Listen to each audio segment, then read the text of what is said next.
Shut up and sit down.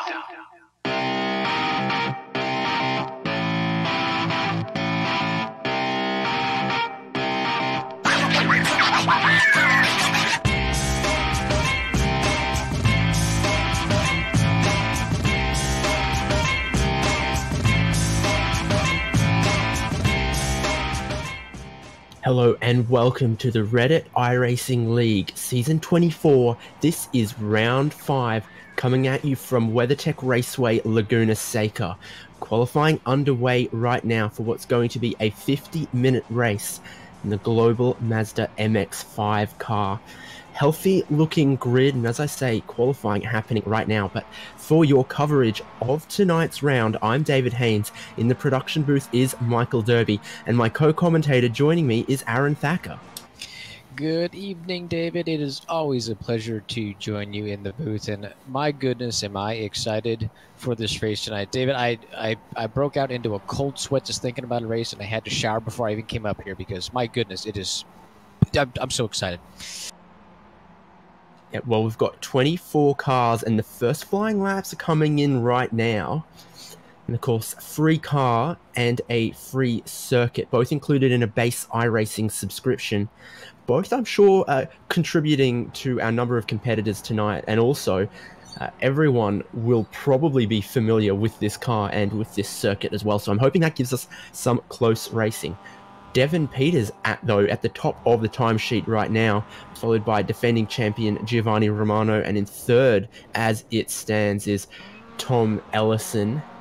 So it's all looking pretty close out there. 1 minute 37.4, your current fastest lap, and then at 1 minute 37.6, there's two drivers on that. Fourth is a 1 minute 37.7. So it looks like we're going to have a very, very close race and a close qualifying. We definitely are. I'm watching Alexander Bueller. He went purple in sectors 1 and 2, about dead even in sector 3, sector 4. He also went green. I am watching Bueller cross the line here, and how much is he going to improve on a 137.876? David, what has he done there? I'm still waiting for my timing sheet to refresh. 37.6. That elevates Alex Bueller to second place as it stands right now. This qualifying session is 10 minutes, and each of the drivers gets a solo 4 laps undisturbed by traffic. With 1 minute 37's around the 90-second mark for a lap. I think most of our drivers are on their third flying lap right now. They are, and I've got my eye on Thomas Ellison. He went quicker on that last one. Oh my goodness, and look at that. Thomas Ellison bumps Bueller with a very speedy 137.581, besting Bueller by almost a little over a full tenth there, David. So great lap by Tom Ellison. Yeah, and Devin Peters couldn't improve on that lap. Here comes Giovanni Romano. My goodness, that time, nearly a 1 minute 37 dead. He's now half a second clear. Devin Peters in second. Everyone else is going to have to find a lot of time somewhere out there. Giovanni Romano has blown it wide open. Yeah, I'm looking to find Daniel Bartz on track. He is... He's put down some pretty quick laps. He did pretty well on his last lap.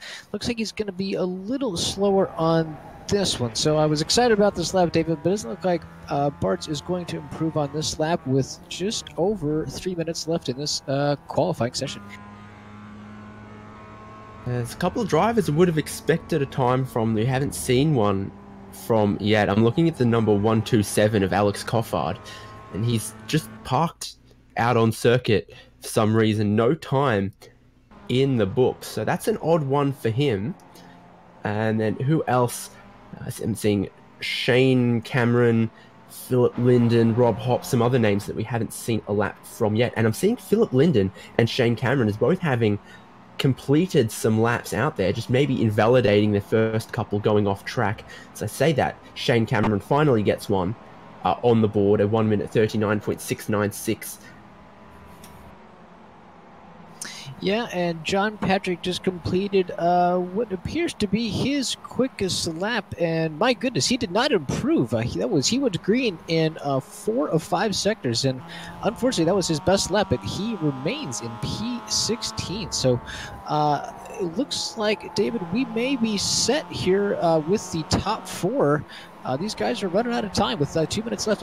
Chris Fleming did go fastest on his last lap with a solid qualifying time of 1:38.055 in P9. Yeah, indeed. Winding up towards the end of the session. Couple of drivers out there, and you've got the sector time, so if someone's blazing along, you'll know. But I think maybe the best of the conditions potentially used up. Who's someone who's still got one more lap? I am popping great to ride on board with someone. Yeah, I'm actually right with Justin Lamans. He is about to complete his lap here. David, this is quick. He is in quick on sectors three sectors of 5 here. So let's see if Lamans can improve on a P18 position with their previous lap of 1:40.68. And waiting for my timing to refresh, and it does not look like he will improve. Not seeing a valid lap. Unfortunate.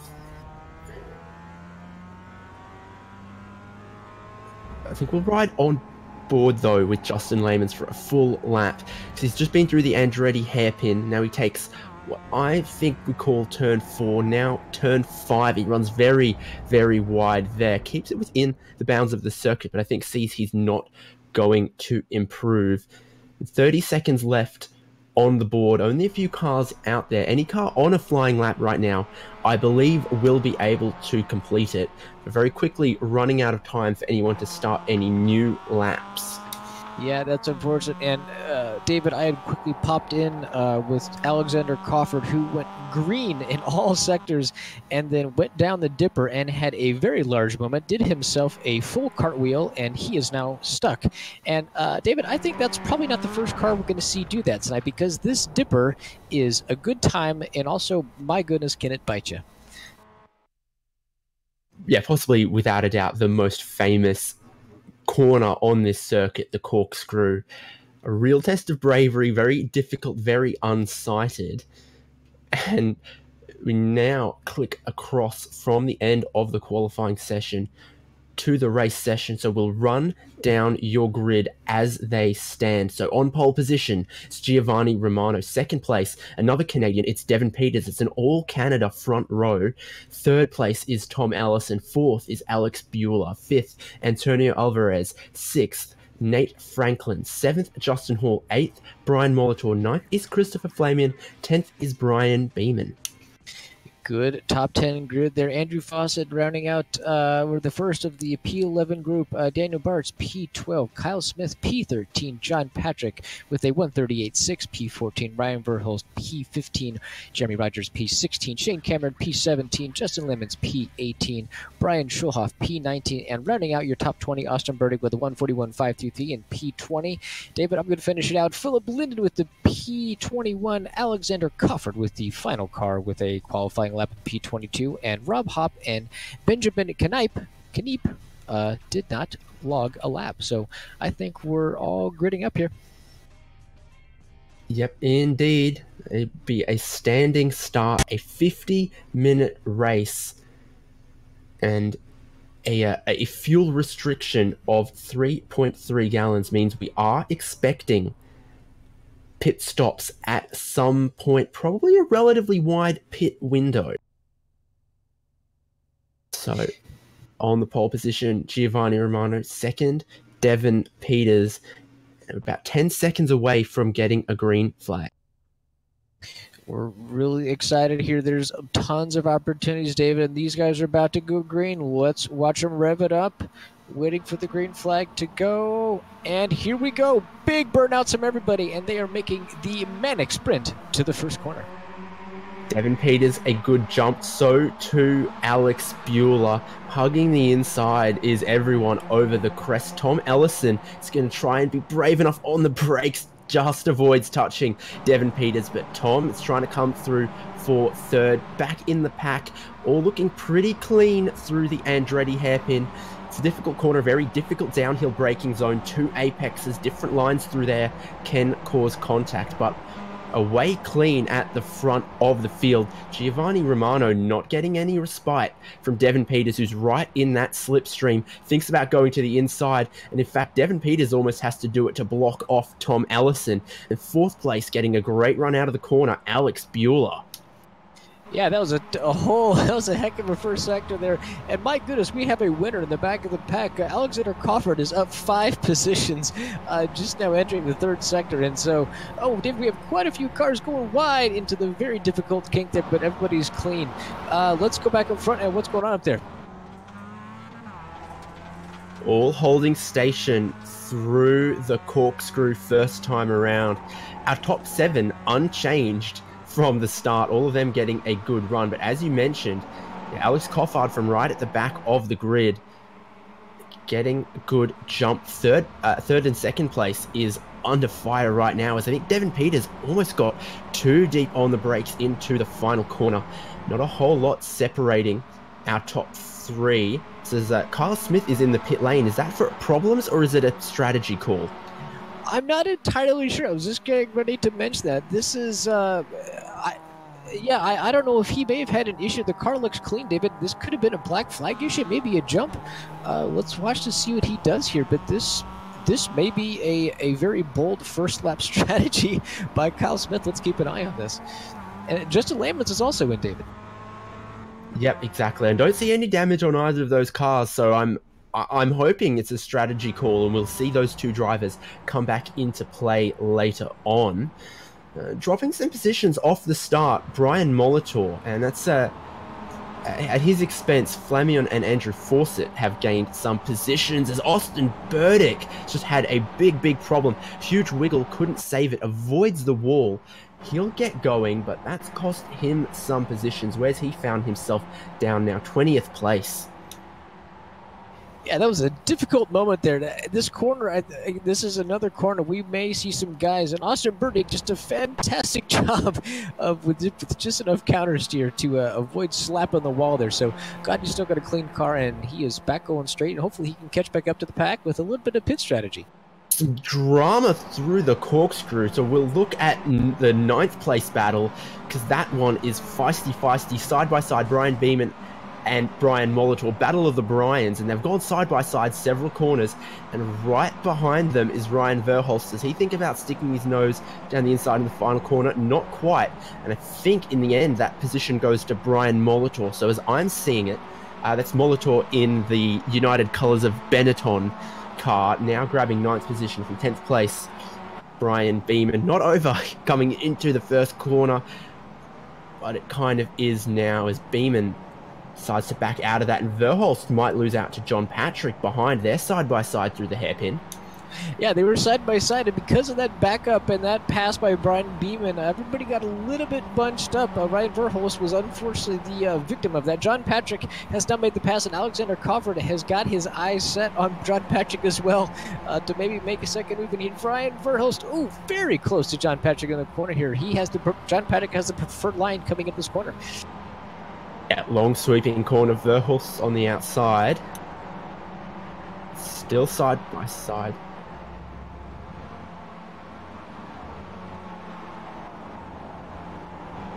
So we got a replay of what happened earlier. John Patrick runs wide. Ryan Verholst is coming up behind, up the hill. They hold station once again, all very close there in the mid-pack. Not the top, the positions aren't changing, but the gaps by timing are rather small as well. So it's just shaping up to be a very good race so far.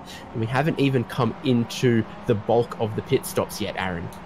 No, we've not come into that at all. And I've got my eyes on Thomas Ellison. He's got himself a very good run on Devin Peters. Thomas Ellison went purple in Sector 2 on that last lap, so Tom Ellison is feeling racy. Devin Peters with a very defensive line entering turn 1. And Tom Ellison lets him know that he did not appreciate that defensive line with a bit of a bump on the right rear quarter panel. Tom Ellison running a bit wide, getting it back under for the sector here, but Tom Ellison, David, clearly did not appreciate that defensive move by Devin Peters going into turn 1. Yeah, Devin Peters was hugging the inside line and then came back across to the regular racing line for the braking zone. And I think Tom Ellison wanted a lane on the outside and has let Devon know he was there, but Devon's now really close to our leader, Giovanni Romano. This top 4 battle is looking very good. Tom Ellison's lost a tiny bit of ground to Devon Peters. Alex Bueller is still behind there in 4th place in what's looking like a Arizona iced tea car. Very refreshing, but he does run a little bit wide through the kink, as everyone will do, because you've got to carry the momentum through there. Peters now close to Romano. Ellison closing up under the brakes. The top 5, top 6 or even, close as they've ever been. It's only 2.2 seconds separating 1st from 6th. This isn't a circuit known for having a huge amount of slipstream, but everything is a slipstream in these cars. It really is. David, I'll let you stay on the action here, but we have more pit stops coming through. Daniel Bartz has also made his pit stop, likely a schedule. The car looks clean, but I just think we're going to continue to see the trickle-down effect with these pit stops coming in. Some guys looking for some opportunity, David. We'll go back up the front. Yeah, Peters closing in on Romano.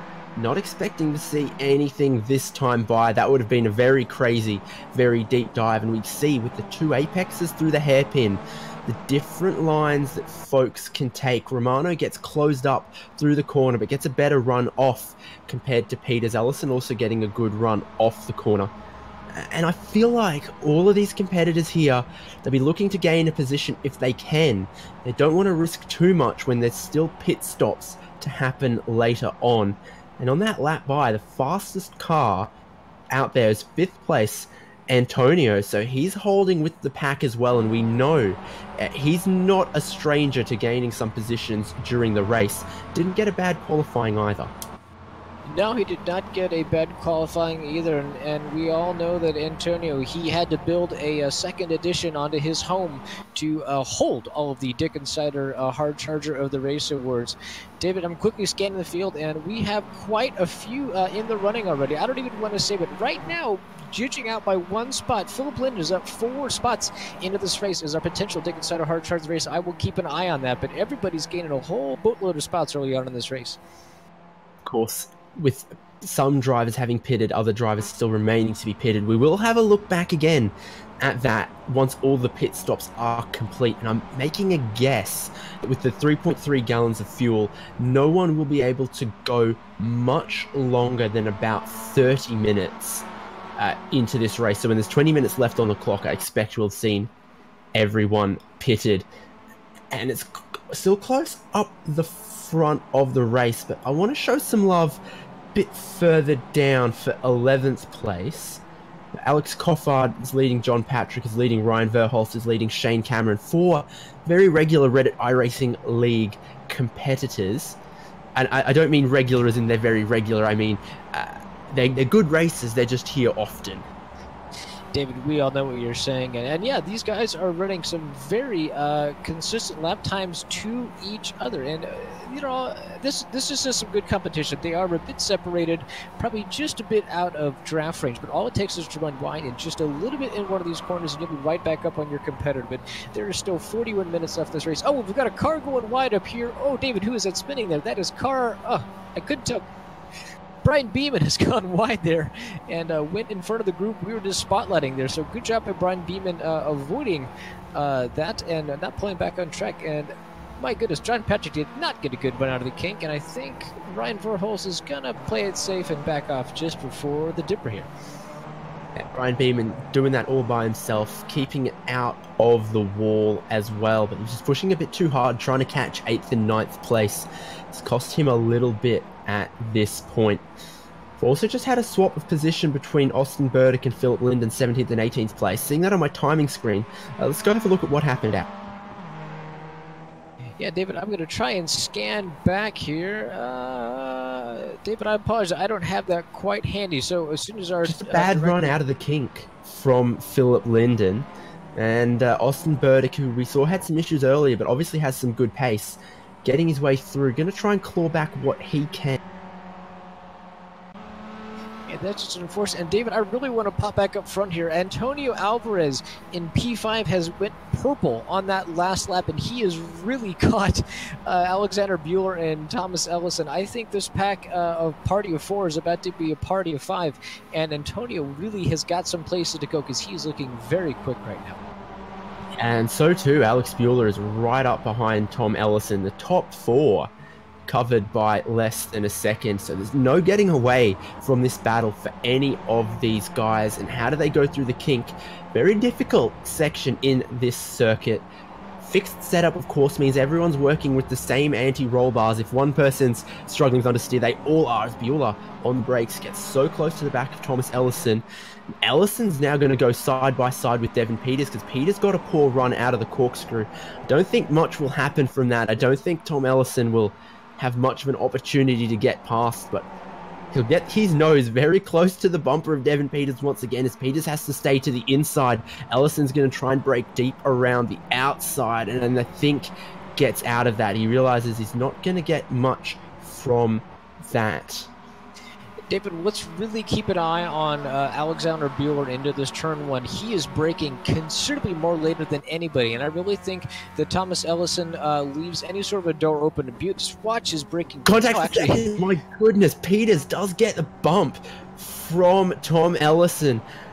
That one, I don't know. My eyes came to it just too late to make a call on it right now, but that's cost Devin Peters massively. Comes the replay.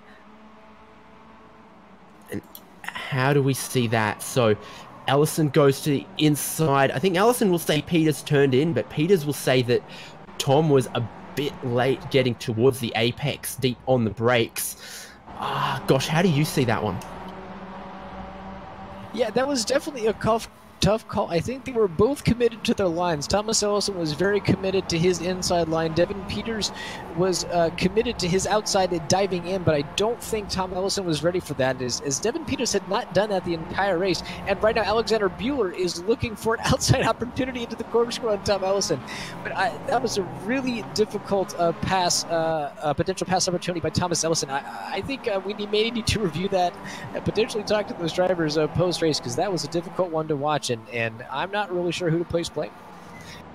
An opportunistic move for sure, as Tom Ellison decides, you know what, enough of this nonsense, I'm coming into the pit lane as well. And Justin Hall goes wide, trying to avoid Antonio Alvarez in the final corner. He'll carry on, not too much time lost from that one for Justin Hall, but all of this action in the last lap, it's really broken up our top packs, as Peter's been shuffled down, Patrick now also coming to the pit lane, as well as Tom Ellison, and then Justin Hall losing out a little bit of time behind Bueller and Antonio Alvarez.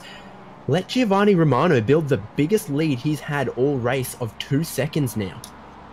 Yeah, it really is, and I am watching Devin Peters, who is undoubtedly driving with a pretty hefty red mist at this point.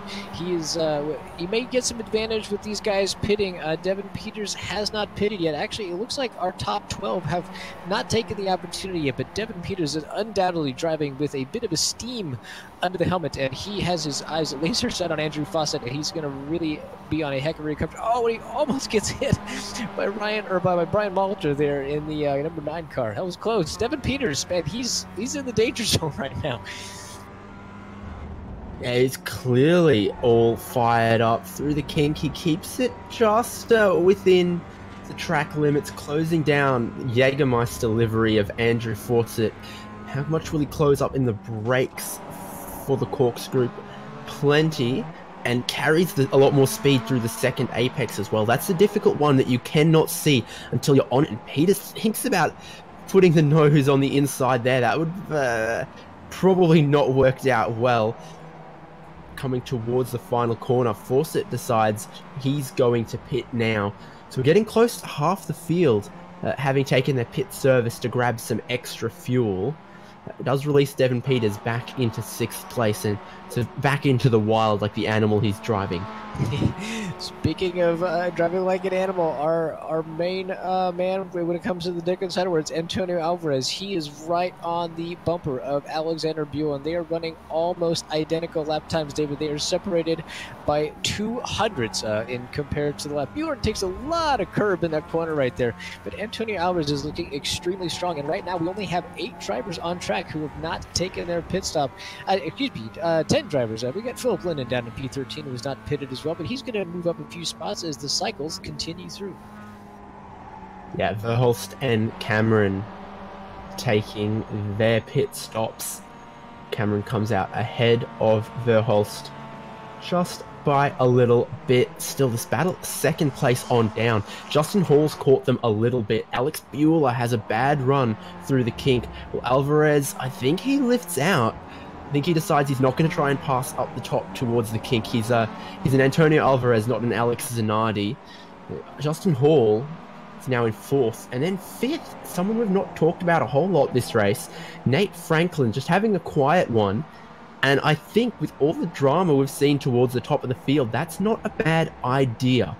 And one thing I'm thinking about with the pit strategies here, this isn't a car that's operated with a full race fueling rig. It's not filled particularly quickly. Every little bit of fuel you save does earn you time on the pit lane, because they do fill at a rate of maybe only a quarter to half a gallon per second. You can save just a little bit of fuel and save yourself a couple of seconds on pit lane in this car, and with how close some of the margins are, particularly 2nd to 5th, that could be all important for your finishing results. Yeah, it absolutely could, but and also David, I will admit that I am one who has made a pit stop fueling error from time to time. In this car, you accidentally fill too long, and that is going to really not only hamper your pit stop, but that's going to make this car heavier, which is going to impact with that horsepower to weight ratio. But right now, Alexander Bueller and Antonio Alvarez, they're not thinking about their pit stops. I think Antonio is just looking to see if he can gain one more spot before he needs to consider a pit stop. And this is a really fantastic battle. And really, as Bueller goes wide at the gate. That was a good save there, got a little bit loose. I think Antonio's just looking for an opportunity. Bueller is driving a little bit haphazard right now these last couple laps. Yeah, certainly not as precise as Alvarez, but the fastest car on the last lap was Justin Hall. So he's right on the back there as well. Maybe just as the tyres warm up or something, he's finding a bit more pace, a bit more consistency. Definitely gets to the apex through that corner better than Alvarez. These lot are all staying out as well. So your first car in the running order that has pitted, Tom Ellison. Then Andrew Fawcett, who's trying to get past Philip Linden, who hasn't pitted yet. Let's jump at look at that one. He gets through now. Yeah, these guys are... Continue. I was just going to say, David, Ryan Verhulst and John Patrick, the battle just behind there. These guys are also all pitted through, and this is a very competitive battle, and they will cycle through when our top 8 go through. So this battle between Verhulst, John Patrick, and Shane Cameron, this is one to keep an eye on, because these guys will move back up the field. Yeah, exactly. So Verhulst 3rd of all the cars that have pitted, but he goes very, very wide. That's going to cost him.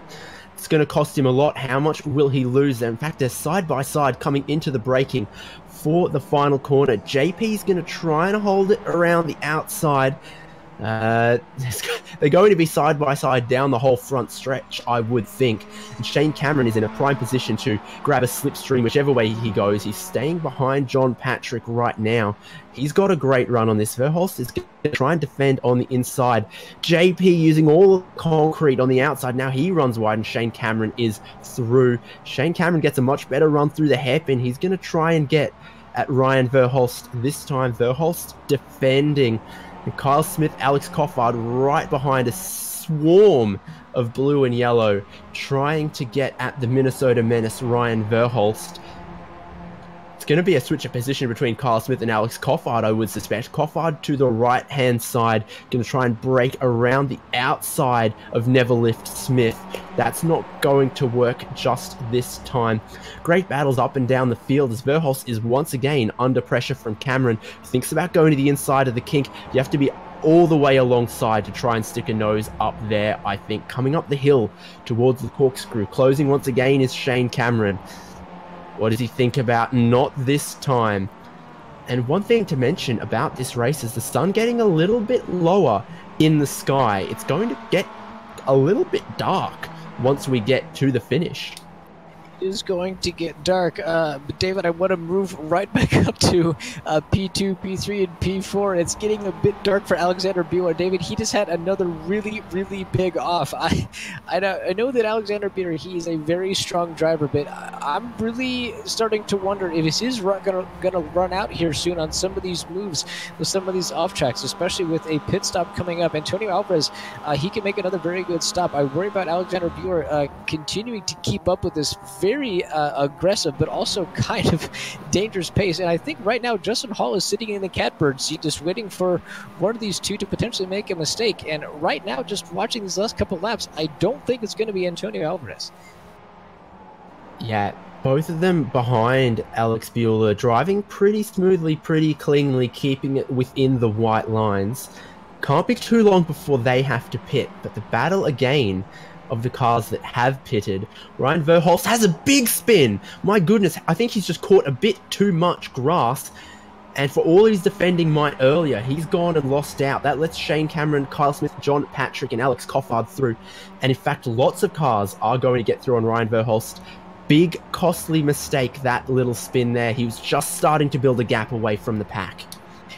Yeah, David, you absolutely called it. Just a little clip of the grass with the heavily weighted left side tires coming out of that corner. He caught a lot of curb just in the sector just before that, which may have unsettled him in his groove a little bit.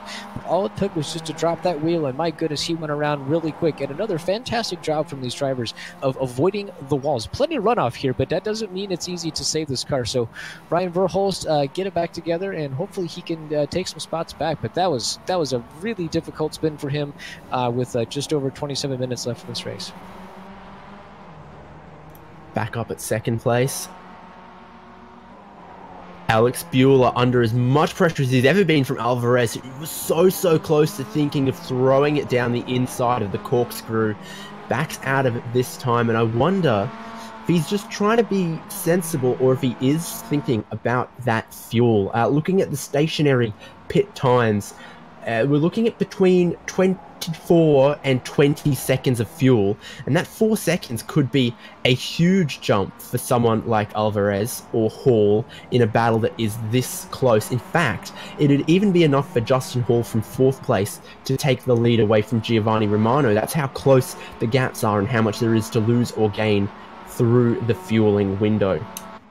Yeah, these guys really need to think about that and make sure that, again, you're not taking tires. You don't want to take tires. Make sure you click it just right. Even if you have the opportunity to get to a fielding number and you can uncheck that box and make sure you can get out just a hair of a second earlier, that would be a huge advantage. And I'm thinking right now, this battle, as we were kind of watching earlier, between 13, 14, 15, and 16, these cars are all have a little bit banged up, and they have all completely different braking points. And this is making me nervous, David, but this is fun to watch.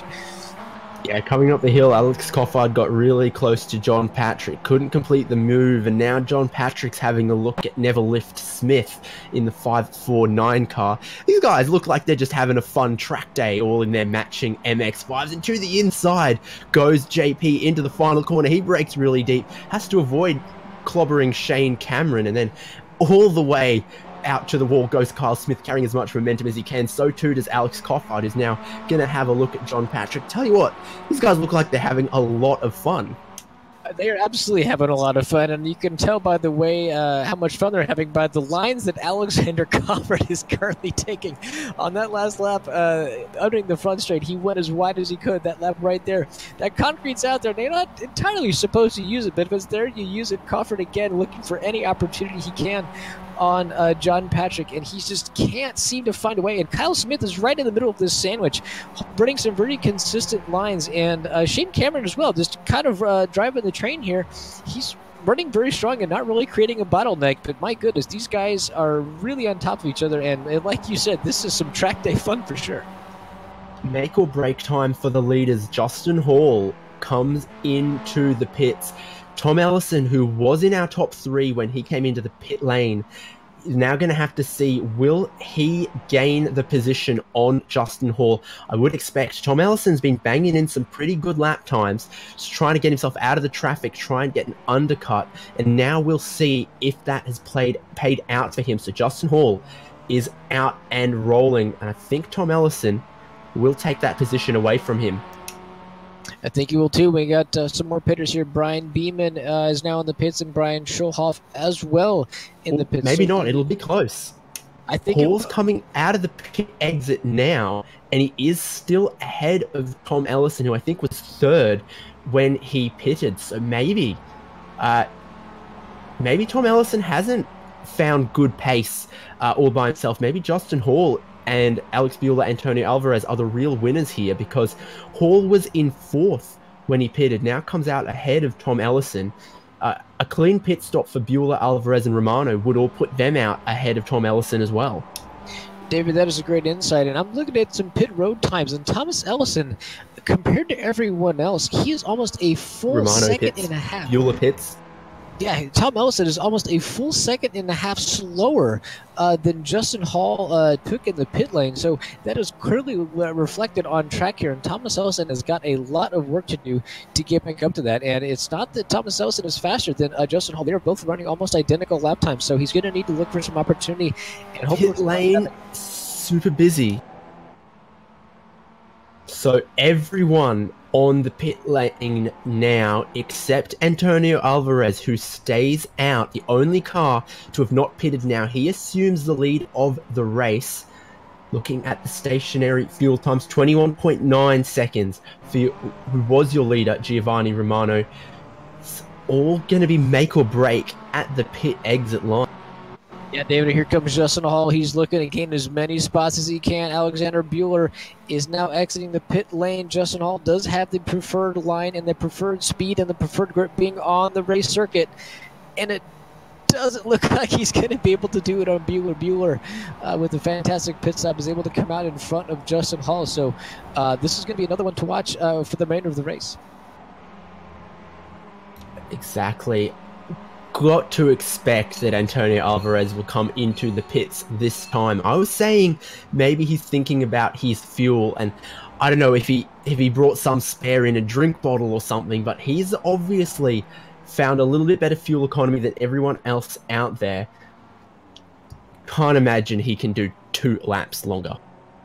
Nope, into the pit lane he comes, so he'll grab however much fuel he thinks he needs. Giovanni Romano critically about 3 seconds clear of Alex Bueller, so he's lost no time through the pit stops, has Giovanni Romano. It's all going to be about, can Antonio Alvarez save enough on this pit stop? Will this be quick enough? Can his pit entry, pit exit be good enough? He can maybe have a look at Giovanni Romano. Certainly, I'm hoping that Alvarez can jump Bueller. He's revving it. Is Antonio Alvarez expecting to be let go any time now? 21.7 seconds held. So not as quick as maybe could have been. Romano is well and truly through. Here comes the battle behind, though, because Hall is looking to the inside of Bueller. But Bueller's very deep around the outside. Hall will hold the inside line, try and pick up the run through the corner. He can't do it. Bueller will have the inside for the next corner. Thomas Ellison is watching, licking his lips. Bueller resumes second place. Third is Hall. Fourth is Ellison. And Antonio Alvarez, despite going a lap longer, hasn't shaved much from his pit stop time. He's in 5th now. Hall is going to have to defend from Ellison. Hall doesn't. He lets Tom towards the inside. Both of them have a little wiggle, costing each other time. Bueller gets away. They're side by side, coming towards the kink. Tom Ellison is going to leave Hall no more than a car's width to the outside. They try and go too wide through there. That's not going to end well. It never ends well. And that is Ellison upside down into the wall. Big damage to the suspension for Justin Hall. And Antonio Alvarez is through into third. Ellison is not going to be happy with that. David, that was a dangerous incident, and I don't know with 20 minutes left in this race that was a move that these guys needed to make, but it just looked like Thomas Ellison got a pretty big bump coming out of the kink there, and Justin Hall, I felt like he left him room, but that is a very difficult spot to take, and that, as I said, that may have been a risk not worth taking this early in the race, but Thomas Ellison felt he could make it stick, and my goodness, that did not work out for either of those drivers. No, exactly. Going too wide through there, probably the hardest place on this circuit, and they were absolutely nose to nose going into the corner, and on the outside just did not want to lift, did Justin Hall. I think Tom Ellison was expecting him to track out just a little bit wide contact, and it did not cost Hall anywhere near as badly as it cost Tom Ellison, whose race is over. Yeah, that is extremely unfortunate. And so it looks like things have settled down just a little bit. I am taking a quick look at P7 and PA Devin Peters and Brian Molitor. Brian Molitor is running some very quick laps. That entire last lap, he went green in every single sector. So Brian Molitor is feeling very racy, and he has worked his way back up to 8th position, which is where he started, while Devin Peters is still working on a very difficult recovery drive. He is still down 5 spots from where he started in P2. If we recall that very questionable incident with Thomas Ellison early on in the race. So it just... when we go back to Thomas Ellison, this just is not his race tonight, David. Yeah, exactly. Last lap for Devin Peters, a 37.8. Last lap for Brian Molitor, a 36.8. So Molitor closed up a lot, and now he's right there, putting some pressure on Devin Peters. Won't be able to do anything towards the corkscrew. Takes a wider entry, maybe set up a better exit than Devin Peters. Not going to do anything this time. It's really all going to be about waiting, setting up the exit out of the final corner, maybe trying to make a move through turn 1. A huge drift for Molitor. Hold on to that somehow. My goodness. So to the final corner, and I think Devin Peters has just done enough to his drive off the corner there.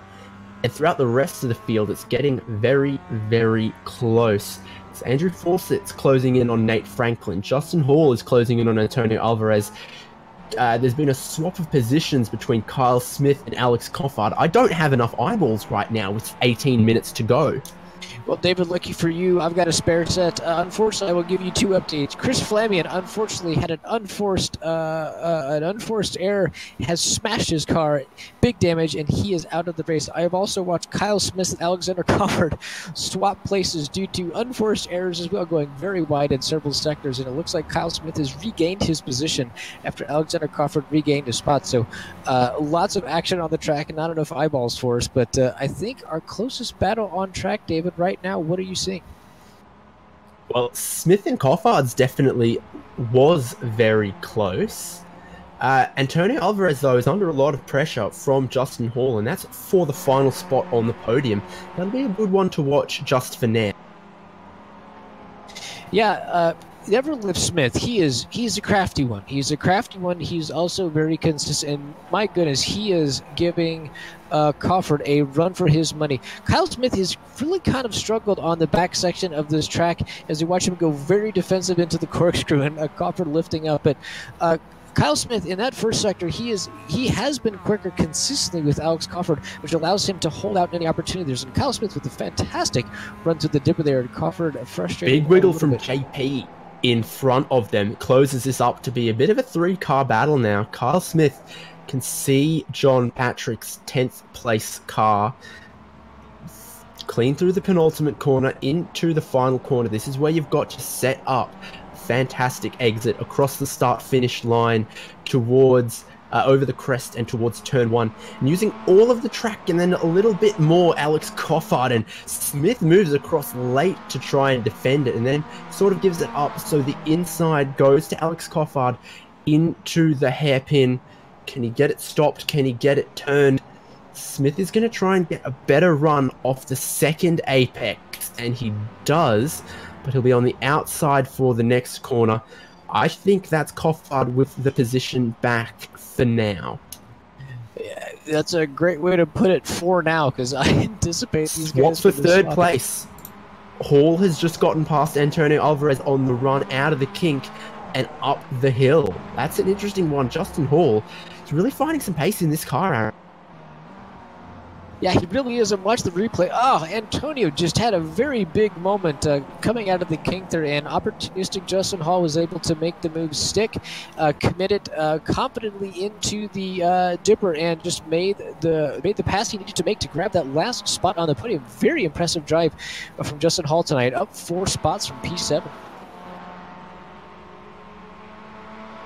Right behind them is Nate Franklin and Andrew Fawcett. Doesn't look like that's going to change any time immediately. Antonio Alvarez is very, very deep on the brakes towards Justin Hall. He wants that position back, I do sense. It's maybe 2 cars lengths between them in a straight line, closing up in every braking zone. Alvarez was very smooth with his driving in the pack earlier. It seems like maybe he prefers trailing than leading. And he'll have, I think, 10 more laps. Try and get a run at Justin Hall. Won't be this time. No run that time, but Alex Cofford has finally made work of John Patrick and made the pass. So Alexander Cofford is now up 12 positions since the beginning of this race. So plenty of opportunity here on track. But Alexander Cofford so far, David, is our biggest mover of the race. And oh, a big cut right there. Is that a slowdown? David, it doesn't look like he got one. That was a very big corner cut. He may have gotten extremely lucky right there. Potentially using a lot of the curb is Alex Coffard everywhere. John Patrick a little more restrained. What are the other battles out there? There's plenty going on, lots of shuffling for positions all around, with the exception of Giovanni Romano, who still leads this race by 2.5 seconds, matching lap times with Alex Bueller in second place, who's now well clear of that battle for third place we were watching. Yeah, 5th and 6th, we are. Andrew Fawcett is continuing to work on Nate Franklin, whose name we haven't said much tonight. Nate Franklin taking a very interesting approach to turn 1 here, taking a very strong late apex, and I think he may have suffered with that choice. Andrew Fawcett is now within 2/10 on Nate Franklin, and then Fawcett goes wide with a big drift, and then wow, David, that's not how you want to take that sector. Yeah, 2 wheels on the dirt at the turn-in point is not how you do it, and unfortunately he does that 2 corners in a row. That lets Nate Franklin get away just a little bit. Yeah, so that is broken up just a little bit, but at the same time Antonio Alvarez is right back on Justin Hall as they both make a bit of an error on the kink. Antonio Alvarez with a bit of a drift, and Justin Hall dropping 2 wheels on the outside. I think they're going to stay with it here. And yes, David, we have 12 minutes left in the race, and I think it's time to start taking some considerations for the Dick and Cider hard charge of the race. Yep, hands down, stand out. It's Alex Coffard in the 127, up 12 positions. He started the back of the grid with a qualifying time that was not within the 107% rule. 4 minutes and something compared to everyone else's 1 minute 37, 1 minute 38 lap times. So we did see him parked out there on the circuit, somehow set a valid lap with that. So up 12 positions is he. Of people who actually set a sensible qualifying time, though, it's Andrew Fawcett in 6th place, who's up 5 positions from where he started, and it's not out of the realms of possibility that that could be up 6 positions by the end of this race, because he has been closing down Nate Franklin, has been looking at making a move there. He really has, and just as we got a quick call at David, unfortunately, we have had 6 retirements tonight. Chris Flamian, Thomas Ellison, Brian Stolhoff, Austin Burdick, Benjamin Caneep, and Rob Hopp unfortunately have dropped out of the race tonight, so don't like to see that, but my goodness, we are not short of action tonight, and it looks like Justin Hall, Antonio Alvarez, Nate Franklin, and Andrew Fawcett have now become a group that wants to battle together. Yep, still a couple seconds separating 4th place from 5th place. Antonio Alvarez gets another big wiggle through the kink. Whatever he does to try and make that car turn also induces a little bit of oversteer, and they've got some lap traffic in front of them. Through to the kink. That will hold up Justin Hall this time, I think, as he cuts a lot through the second apex of the corkscrew. He'll be lucky if he gets away without a slowdown on that one. Absolutely compromised is the line of Antonio Alvarez, and indeed a slowdown from Justin Hall catches Antonio Alvarez out, but he'll jump up into third position, and Hall, that's going to cost him dearly that he was unsighted and distracted by the lapped traffic.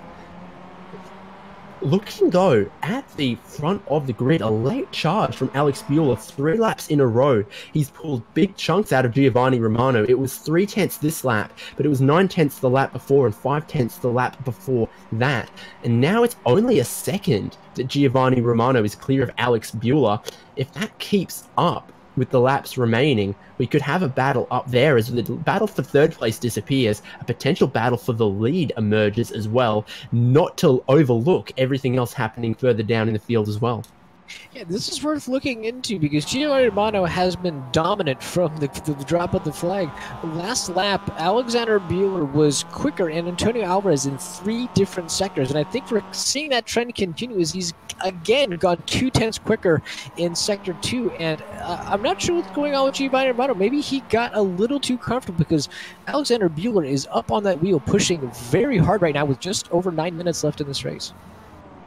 Exactly. The gap was about a second when they crossed the line. Now getting closer to being 7 or 8 tenths. Bueller got Romano within his sights, and as it gets darker out there, the headlights of Alex Bueller occupying more and more of the mirrors of Giovanni Romano.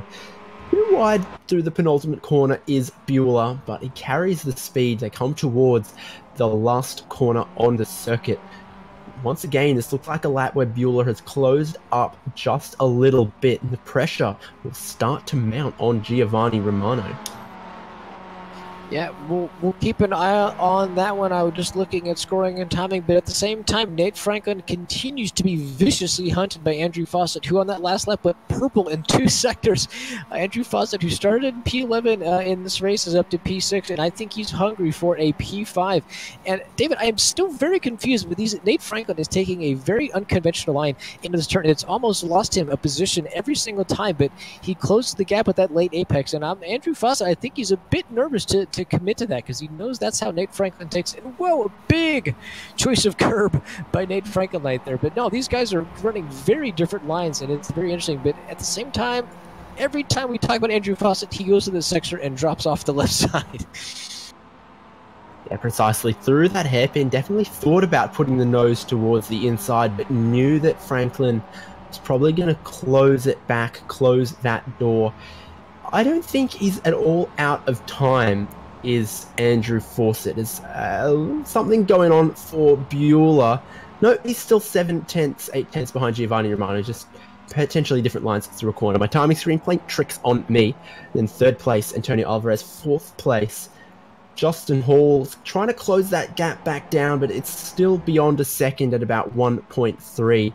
Franklin and Fawcett, though, going to approach some traffic in not too long. Who's that in front of them? Oh, that is indeed actually Justin Hall. So the gap 3rd through to 6th is all closing up a little bit as well. Devin Peters in 7th place. He'd like to get up there. He's just set the fastest lap that time around. And the gap for the lead down to 6:10. Yeah, I think it's officially go time for Alexander Bueller. Not that he hasn't been on full go time for probably the last 10 minutes, as he is fully within draft range. He just needs to remain very consistent, as again he drops off on the left side every time we call somebody there. But Giovanni Romano is about to get a mirror full of Alexander Bueller with 6 minutes left in this race, just over 4 laps. I'm looking at sector times again, and it looks like things have leveled off a bit for Bueller, but there's some very crucial sectors where Bueller, as we've noted, is a very late breaker, and I think Giovanni Romano's going to need to get used to that and hopefully not get scared, or as we say, get jeffed. Indeed. Romano's won races in RIL before. He's won championship before. But it's off the back of speed and not as much consistency. And Alex Bueller could definitely apply the pressure to Romano, try and find a crack there in the purple car. It's getting quite dark out there now. 5 minutes to go. These drivers will be probably happy that the checkered flag's coming out sooner rather than later, because if it got much darker than this, you would have a lot of trouble spotting your braking, spotting your turn-in for areas like the kink, like the corkscrew, etc. Yeah, and very little, if no external lighting here on this track as we watch John Patrick. David, I'm watching John Patrick. I'm sorry, almost makes it move into the final section. John Patrick just can't quite get the move on Jane Cameron. Let's go back to the battle for P3 and P4 as Justin Hall and Antonio Alvarez are really going at it with 5 minutes left in this race. Scruffy lap for Alvarez last time, 38.8. And a 38 dead from Justin Hall and a 37.5 from Nate Franklin was all it took to close this all right back up, as now the main source of illumination out on track there is the car's headlights. And Hall will be hoping he can get back past Alvarez once again, and Nate Franklin just quietly trying to hold on to that. Yeah, he's really trying to hold on to that. Nate has been driven a very quiet race and a very consistent race. He's only up one spot. He started P6, he's now P5. But Antonio Alvarez is driven a very strong race. I think Justin Hall has seemed very racy, and we need to keep an eye on these guys. And Nate Franklin gets right up next to these guys in the dipper. Oh, big cut by Antonio Alvarez. That is very dangerous, David. Did he get a course cut? He's tapping the brakes here. I don't know. I can't tell.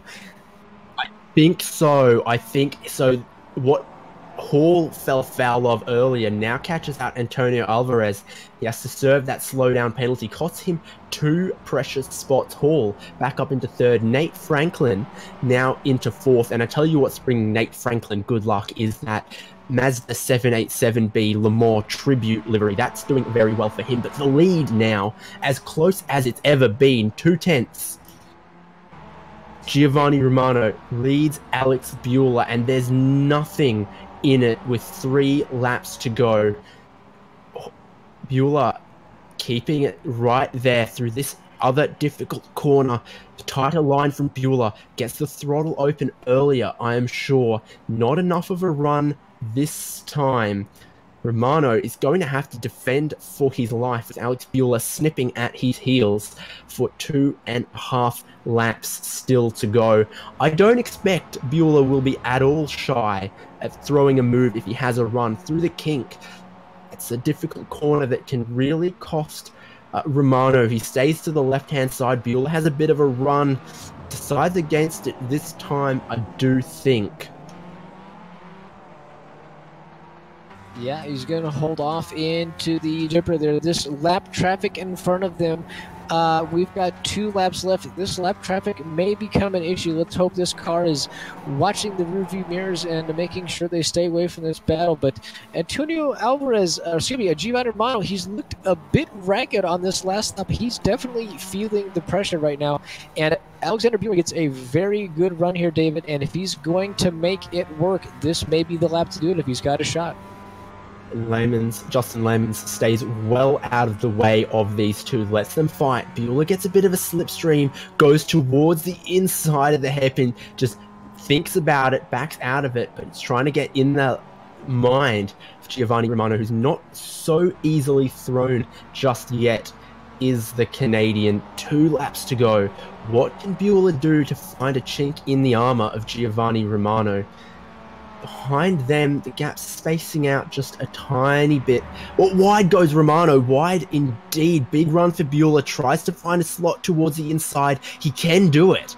So what can Romano do around the outside? Can he cross back? Otherwise, that is Bueller through to the lead. They come up the hill towards the kink, and Bueller will have that lead, have that position through the kink.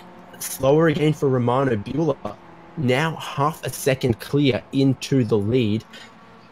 Behind that, Nate Franklin is going to come under pressure from Antonio Alvarez. Maybe not this lap, though. But nonetheless, battle for third still just as exciting as well. Nothing in the top 6 is decided, and we're soon going to approach 1 lap to go. Yeah, David, this is a Herculean effort by Alexander Buehler, and I am very surprised, but for whatever reason, it seems like Giovanni Romano may have been holding up Alexander Buehler, as he has already pulled almost a full second in just half a sector, in just half a section of the track here. He has got... a full second coming across the start-finish with 1 lap to go. David, I will keep an eye on this if you let me know what's going on for the battle 3, 4, 5. So Justin Hall has third place. Nate Franklin gets good drive out of the last corner. Probably not going to be close enough to make a move this time, but certainly nipping at the heels of a podium is Nate Franklin, as Hall just very early turn in, maybe trying to defend any potential move. Franklin, we know, gets good drive off the hairpin. So into turn 4 they go, clobbering the curb on the inside, but somehow making it work is Justin Hall. And then again through the corner afterwards, Franklin takes a pretty neat line. Can hear someone in the gravel behind them. Fawcett's going to try and have a go at Alvarez. Can't do anything about it this time, but he's using all of the track and then some to try and potentially grab a top 5 finish through the kink. Hall and Franklin are close. Alvarez and Fawcett are close. No change of position this time up towards the corkscrew. The battle's close as they come, but it is the final lap. Look very quickly to Buehler coming through the penultimate corner, now coming towards the last corner. Easy as you like, now 1.5 seconds clear of Giovanni Romano and out of the final corner. Good drive towards the checkered flag in the air. It starts waving because Alexander Buehler snips his way to victory in round 5 of season 24 of the Reddit iRacing League. We'll look behind them there because Romano takes second. Hall and Franklin, that doesn't look like that's going to change, but Andrew Fawcett's gotten past Alvarez somewhere, I think towards the corkscrew. Yeah, David, let's keep this battle, this action on John Patrick and Shane Cameron. These guys, they have a lap car in front of them. This is for position. They've got to get that car. Oh my goodness, a big blink by John Patrick. I don't know if you guys saw that, but who is going to make the commitment here at the end? Is Shane Cameron going to make a brave enough move? He's going to hold on here. Makes the dive at the inside. Lots of commit. Oh, and a fantastic corner cut up. And I think that little extra bump may have hurt him. It looks like John Patrick is going to hold on to P9. What a drive. Behind that, Verholst and Beeman. I think Verholst's going to hold on to that one. And they are almost the last cars on the lead lap. 14th place, Alex Coffard and Daniel Bartz behind. Also on still out and running. But that's almost everyone to the checkered flag. We're going to have to get a replay, I think, of how Andrew Fawcett grabbed 5th place on the last lap from Antonio Alvarez. Did Alvarez get too bold through the corkscrew and pick up another slowdown penalty? I'm going to take a look at that now. Yeah, David, I'm going back as well, but I just want to talk about again the effort by Alexander Buehler. I mean, he just completely drove like a monster on the last 5 minutes of that race, got the pass done, and then just completely ran away from Giovanni Romano. Giovanni Romano made a little bit of a mistake in the 3rd sector of the race, and that was game over for that. But wow, what a drive by Buehler tonight. Yeah, indeed. Antonio Alvarez cutting the corkscrew on the final lap. Deep on the brakes, he was trying to defend from Andrew Fawcett. He just didn't have enough. Picked up a little bit of understeer, and well, you can't get away with cutting that corkscrew, no sir. So we'll run down the finishing order. Your winner is Alexander Buehler. 2nd place, Giovanni Romano. 3rd place, a solid drive from Justin Hall, up 4 spots. Nate Franklin gets 4th place. Quiet first half of the race for him. A good finish though. 5th place, Andrew Fawcett. 6th place, Antonio Alvarez. 7th is Devin Peters. So much promise from him, not delivered. 8th place, Brian Molitor. 9th place, John Patrick. And 10th, Shane Cameron. Wow, what a fantastic race. Well, David, I will let you quickly scan the pit lane there and see if you can find our race winner, Alexander Bueller, with just a heck of a drive time. He started P4, drove him all the way up to P1, and made a fantastic pass by on Giovanni Romano. David, are you able to find him on the paddock down there? No, I don't think we're ever going to find the elusive snipper in the paddock for an interview. But what we can get is second place finisher Giovanni Romano. Giovanni, good race, second place, but the win taken away from you right towards the end there. Yeah, I made a mistake there and decided to go rally crossing, which isn't a great idea. But still a really good race. I was surprised I qualified on pole and managed to hold on to it. And I'm still pretty happy with second place, but first would have been nice. Was it a scruffy second half of the race for you, or did you just never quite have that speed? Yeah, I didn't feel like I wasn't that super consistent, so I nailed that qualifying lap. But then I kind of thought guys would get by me and pull away from me because I didn't have the best race pace. But some of the guys behind me ended up making mistakes and dropping off, so kind of worked out. But but as you saw there through the last half of the race, Alex slowly creeping up on me. Now, fuel started with 3.3 gallons, and like a lot of the front runners, decided on just staying out as long as possible. How much did you end up requiring to take, and what were your thoughts about the fuel strategy? I think I just took 3 gallons, and I might have had maybe 2 laps of fuel at the end, 3 laps. So there wasn't too much to it, I think. Yeah, it wasn't that bad, at least for me. Well, you were second in the championship standings coming into this race, and you finished ahead of Devin Peters, who was the points leader. You looking at potentially taking another title this season? Well, I guess I have to now. It's playing into my hands a little bit. But we still have some wild card races coming up in the schedule, so anything can happen. Well, thank you so much. We'll move on to third place finisher, Justin Hall, because he is with Aaron Thacker. Justin Hall, welcome to the victory booth, sir. Talk about your very strong P3 finish tonight. Yeah, obviously did not want to have that incident with Tom. I had been watching that over and over, and I know he was coming up. He was a little bit faster, but I tried to give him as much room as possible, and it looks like he just tried to take the corner, and he came out much worse than I did, and it sucks. Hopefully, there's no hard feelings there. But yeah, it was definitely a tough race. Yeah, Justin, we had a very difficult time placing blame or just really analyzing that incident there. But I'm sure you guys will talk post race and figure out how to resolve it. But also, you were up again. You started P7 tonight, grabbing all the way up to P4. You had a wild battle between Andrew Fawcett pretty much the whole race. Nate Franklin snuck in as well. Talk about that battle on track, as you guys were really going for it. Yeah, I think you meant Antonio there, because we were going back and forth pretty good, and then we both ended up getting hit with the slowdown. I had Phil Linden. He kind of threw me off a little bit. Not his fault. He's just trying to run his line, and ended up getting off track and let him by. And I was definitely keeping an eye on Nate back there, and from what he was saying, he could stick with me, but I guess he didn't have enough to make the pass. So definitely a lot of close racing there at the end. Feeling pretty sweaty after that. I bet you are. And Justin, yeah, that is, Antonio Alvarez. Yeah, you guys are going back and forth. Well, Justin, fantastic drive tonight. Congratulations on your P3 finish. Any shout outs or call outs before we kick you out of here?